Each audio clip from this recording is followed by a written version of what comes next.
ligaments and things of that nature, sore groins, you don't want to push it.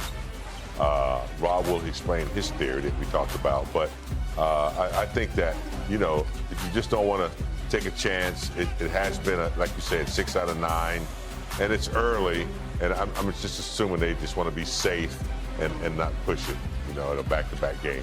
And the groin that JJ just mentioned, Austin tweaked in the first quarter last night, but played through.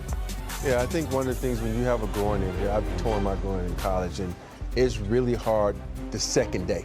You still have the adrenaline, you still have it when it's warmed up, so you can manage that in the game. But once you lay down, sit there, and just start to tighten up, swell up, and all these other things, it's really hard to get it mobile again. So I think the best thing for AR, because it's not like AR plays a up and down game, north-south. He's north-south, east-west, southwest, southeast, all these. He's all over the place. Is that a shout-out to Southwest? I'm just kidding. No. No, we're not united like that. But we just, we go up and down.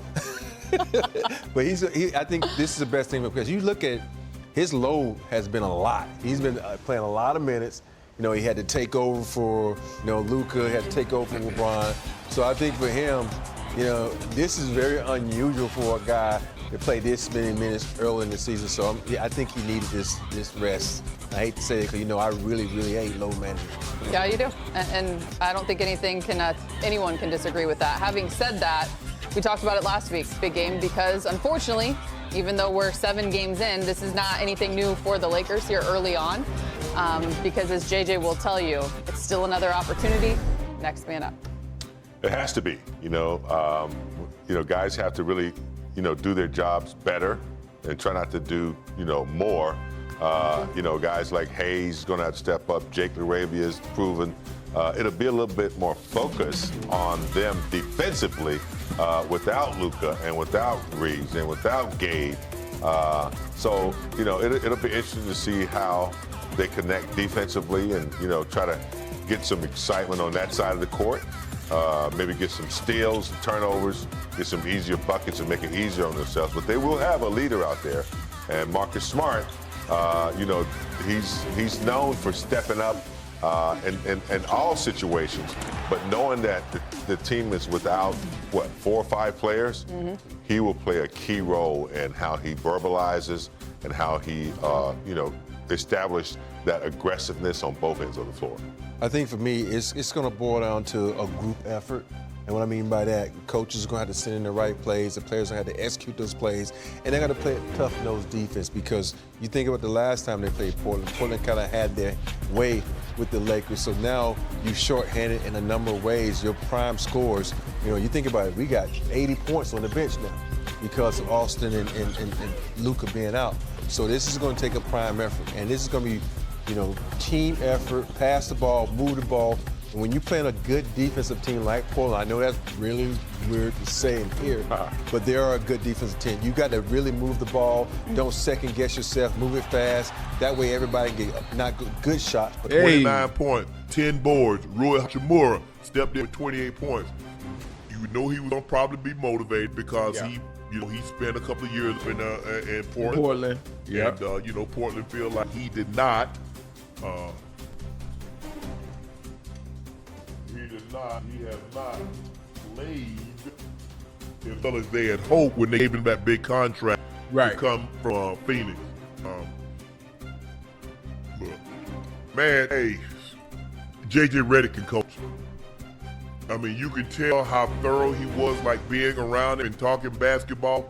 He's very, very, very well prepared. Now, I'm not saying he's the most prepared, but I'm saying if there's someone more prepared than him, they're really, really prepared. Well, the funny thing about it when it comes to basketball, even though it's something new to me, but you can tell how good JJ is as a coach when you have some of your star players out and you're still able to put up kind of performance they did against the Portland Trail Blazers. No LeBron, no Luka, no AD. So you got 3 starters out, and you do what you did there. Yeah. That was amazing. Hey, they were down big at one point in time. I think they were down 10 points. Right.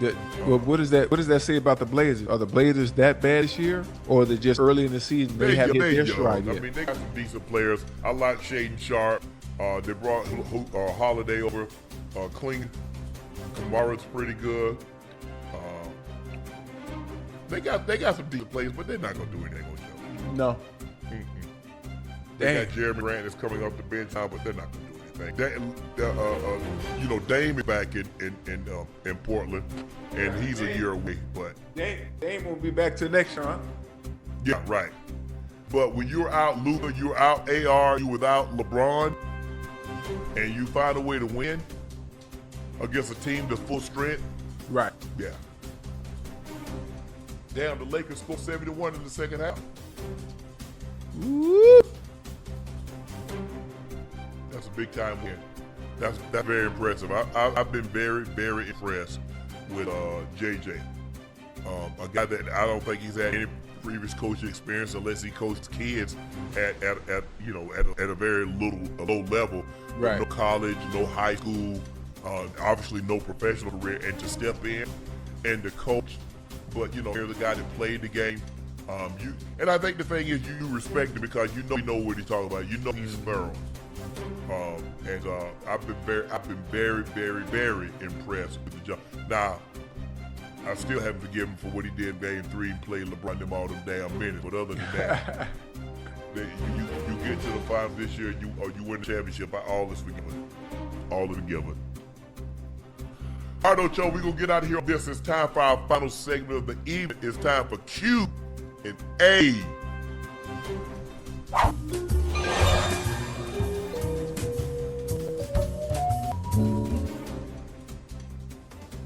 Tito Davis says Stephen A needs to stay away from Dallas. He bad luck.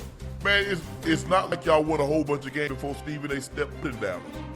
You don't realize y'all those 31st worst defense in football. Only the Bengals are worse. So what you mean, Stephen A? Come on, you didn't have to mention us. You have to mention us. You can't lump the Bengals and the Cowboys together. And I know both of the defense suck.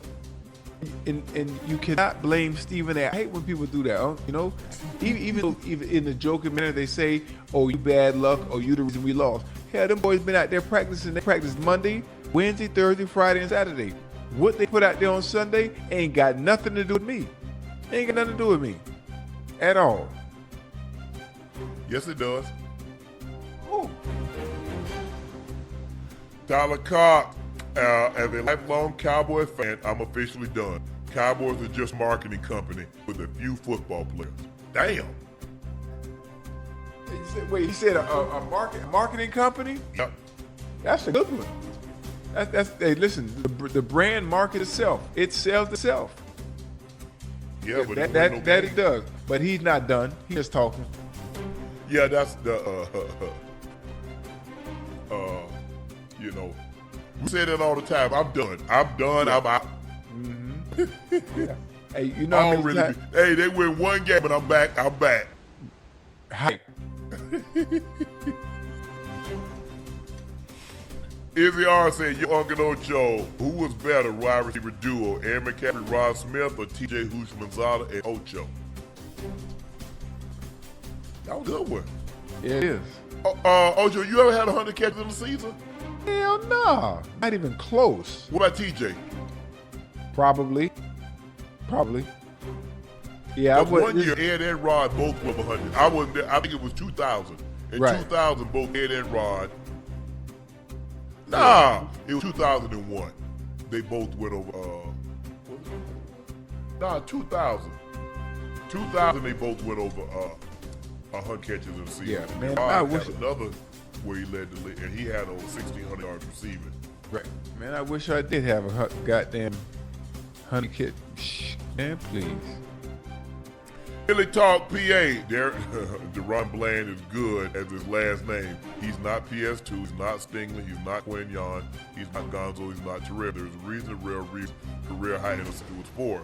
Didn't even